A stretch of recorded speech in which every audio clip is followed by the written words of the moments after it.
Hi, I'm artist Anna Kay. Today I'm going to talk about my bio, my artist statement.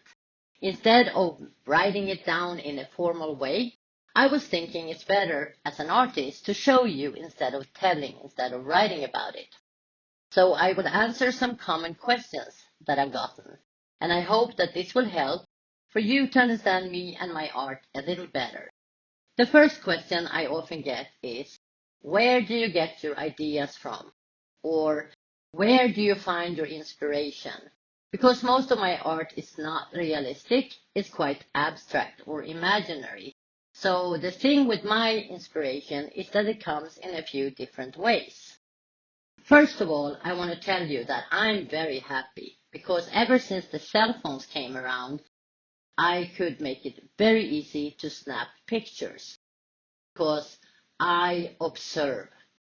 I see images in the sky, I see an interesting flower, or roots in a tree, or patterns, or look at all the veggies in the grocery store, or the fruits in the market.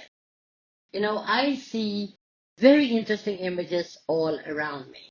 And I think that all these images and ideas get stored somewhere in my brain. Sometimes it's also really direct. I see something and it immediately sparks an idea, gives me ideas, and I want to create something right away from what I saw. For example, I saw these curtains in a window. I saw that shape. Can you see it? And it was so fascinating to me, the way the curtain folded. So I said to myself, I want to use that shape. Meaning I don't want to draw exactly the curtains. It's more like something that sparks, like in this case, the shapes. They sparked an idea in my head. Why? I don't know. Sometimes it's less direct. Other times I have dreams or visions. It's almost like dreams. Visions when I'm awake. I just see images in front of me. It's a little bit like dreams at night. It's just that I also see them during daytime for my quote-unquote inner eye. Here, for example, are sheets in a dream. This image came to me because that's exactly what I saw. This is not so common, and in a way for me as an artist, I don't find it too interesting because it feels a little bit like paint by numbers. There is an image already created in my head, and now I just have to put it out there. Of course, these sheets or the image of the sheets is not real. It doesn't work in reality. You can't drape something and create a hole in it, but that's what I saw. Another example of this is when I draw my square caviar. The square caviar was the first image that came to me in what I call my caviar images. I made several of them after this very first one. So this one was because I had a dream. I woke up and I knew I had to paint this. This is what it looked like. And I was supposed to title it Square Caviar. Yeah, I don't know, but that's how dreams work, I suppose. In the dream, there was no embellishments. It was just a square pink, different shades of pink. But then when I actually did it, I added the sparkles and the embellishments. After this one, there were many, many other caviar-inspired images, like the black caviar, or the round caviar, or Mondrian's caviar. Well, there are many of them. The third way inspiration or ideas come to me is probably the most common way and the way I like the best. It's when my hand just do art. I don't think. I disconnect from all analytical thinking and just let the hand move over the paper. It's quite obvious that many shapes are recurring and has been in my art ever since I was a little girl. The paisley shapes and the egg shapes in particular. So when I let my hand just move, very often it ends up being some kind of paisley pattern or egg-shaped or very circular soft shapes. I don't know where these shapes come from, the paisleys and the eggs, but somehow I think that they are very organic, they're very feminine, and they symbolize life for me in a lot of ways. Next question I get. Do you have any formal art education? Yes, already in high school I took a special program for aesthetics and visual arts. I also took art classes in fine arts and graphic design, computer graphics, in college in the United States. The third formal art education I have is from Sweden. I took visual arts at a higher education center and did mostly acrylics and art paintings during those years. And lastly, I took classes at Pratt Art Institute in Seattle, Washington. Over there, I did not just visual arts, I did also glass, and I did metal work. But besides learning art, I've also been teaching art, and I think I have learned a lot from teaching it. I taught graphic design, computer graphic design, web design, for the user interface. I've also been teaching children as well as grown-ups in a variety of settings for art. Teaching children as well as grown-ups to look at what they see and don't let their brain trick them into drawing what they think they see. Realistic art, I have done it. I don't really like it so much, but I think it's a good foundation to have, to be able to draw what you actually see. Next question. Do you always go about your art the same way? I think this question resembles a little bit the first question. So no, I don't. There are these different ways I get inspiration and ideas from, and I also vary my techniques. If I use traditional media, I really enjoy drawing with Micron ink pens. They are my favorite fine line art pens. I'm not sponsored by them, by the way, but I love them, these Micron pens. Very often I draw something, like the hand just moves, as I said before. Then I color in with Prismacolor watercolor pencils. And they're like color pencils, except that they're also water soluble. Then I fill in what I have drawn, and then I take a brush and water, and I go over it, and it makes it like watercolor. Once that has dried, I put on white gel pen, and lastly, I embellish it with sparkles and beads.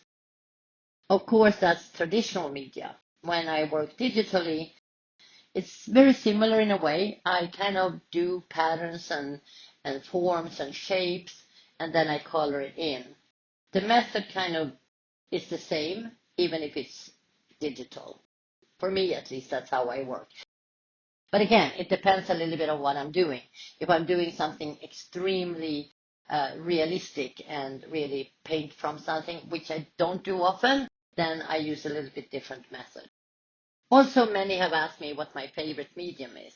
Well, bottom line is I love to create, and very often it's out of convenience. I travel a lot around the world, so convenience is important. I can nowadays, or at least I don't do too much in big canvases because it's kind of difficult to travel with. So a small little watercolor pad, my brushes, my watercolors, they can fit. And I also love to use my little iPad, and I work in software such as Procreate, Photoshop, GIMP, well, the whole Adobe suite. But in the past, I have also worked with clay. I have worked with found materials. I like to work both in oil and acrylics, and it kind of differs over time. I hope, and one of the goals for me here with selling my art like this online, is that I will be able to afford an art studio of my own in the future. I really want to have my own studio where I can do bigger pieces of art as well, and more traditional media, because it's really such a cool feeling when you feel what you're working with. Some people have also asked me, how long does it take to finish a piece of art? That is kind of a tricky question, because sometimes you can start something and maybe you don't work on it on a daily basis. So it's a little bit like a book you read, that maybe you return to it. Sometimes I read a book from start to finish in one session. It's a little bit similar with my art. sometimes I start something and I return to them later, so it's kind of hard to keep track on exactly how many hours it takes. But I can give you an example. This painting here is a digital drawing called November Thoughts, and this one took me around 300 hours, and that's before like the finishing touch-ups and whatever. And here, Paces of South Dakota, in a little bit similar one, it has an interesting story because this one was actually first made with markers. I sat down with regular children's Crayola markers and just did a little drawing, a little painting. And then I really loved it and I transferred it digitally. And the digital time spent is a little bit easier to measure because software like Procreate can actually tell you how long time you have touched the iPad. So that's why I know that paintings like November Thoughts and Paces from South Dakota took me 300 and 200 hours respectively. Sometimes when I do a watercolor painting, it can actually be faster. A lot of people think it's the other way around, but for me at least, I work in very high resolution, pixel by pixel, so it takes me a long time to do a really good digital artwork. Whereas the traditional media, usually if it depends on the size again, but it's more of the technique. So yeah, this is a tricky question. It can be anywhere from 10 hours for something small up to 300-400 hours for something bigger. Now the next question is a little bit different. Somebody wants to know, do you listen to music when you do art? Yes, sometimes I do, but most often it distracts me. When I listen to music, it's very often instrumental because lyrics kind of throws me off my focus. So very often it's electronic music of sorts. If I want to be fired up, it could be some techno or film music. I'm a big fan of epic music. One of my favorites is really slow motion that I listen to a lot. Or Pink Floyd, Mike Oldfield, Jean-Michel Jarre, that kind of music. I do listen to rock music a lot, but not when I do my art. However, I would say 99% of the time I prefer complete silence around me. I even use my headphones to cancel out any noise around me. Next question. Favorite artists? Well, I'm big on layout and design, so Mondrian is a given. I think Chagall has inspired me with colors that I love, the shapes, the magic he did. I also like Klimt, very reduced color palette often, but really cool shapes. I like Kusama for all the fun. I think she does an amazing job with very limited methods, if you wish, the dots and the pumpkin shapes. I also like abstract art. I'm a big fan of abstract art, and that's probably why I also do mostly abstract art.